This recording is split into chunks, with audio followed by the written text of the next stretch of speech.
Hey guys, Dr. Cliff here with HearingLoss.com, and in this video, I'm explaining conductive hearing loss. Conductive hearing loss is relatively uncommon, but does account for approximately 5% of all hearing losses. The reason it's called conductive is because the conductive pathway for vibration of sound through the ear is restricted by the ear canal, eardrum, and/or middle ear space as it makes its way into the cochlea, which is your hearing organ. Conductive hearing losses can be caused by a variety of different things, including genetics, earwax or foreign objects in the ear canal, a ruptured eardrum, fluid in the middle ear space, or a variety of other medical conditions.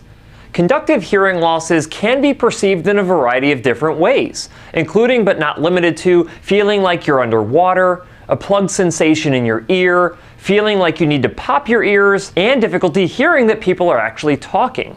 In most cases, conductive hearing losses can lead to further issues down the road, which means that you should get your ears checked by a hearing care professional sooner rather than later. Now, if you've seen other videos on the HearingLoss.com YouTube channel, then you probably already know that conductive hearing loss is only one of 3 types of hearing loss. The other 2 being sensorineural hearing loss and mixed hearing loss. To identify which one you have requires having your hearing tested by an audiologist or a hearing instrument specialist.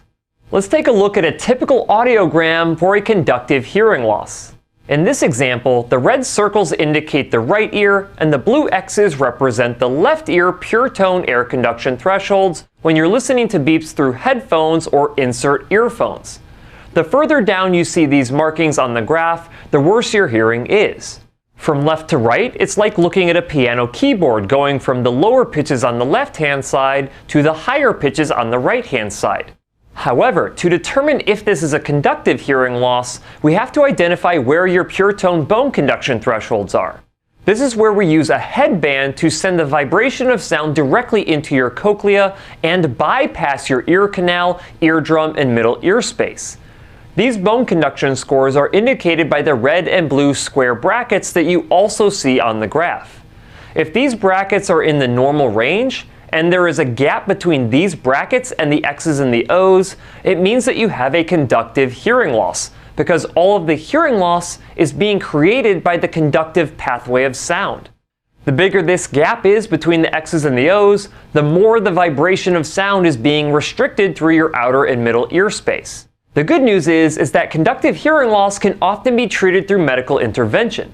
However, if medical intervention is not possible or does not completely correct the conductive hearing loss, modern hearing aids or bone conduction hearing aids can still help. If you would like to learn more about your hearing loss and different treatment options, make sure that you visit HearingLoss.com for more information, and go ahead and like and subscribe to the HearingLoss.com YouTube channel so you can see more of our fantastic videos.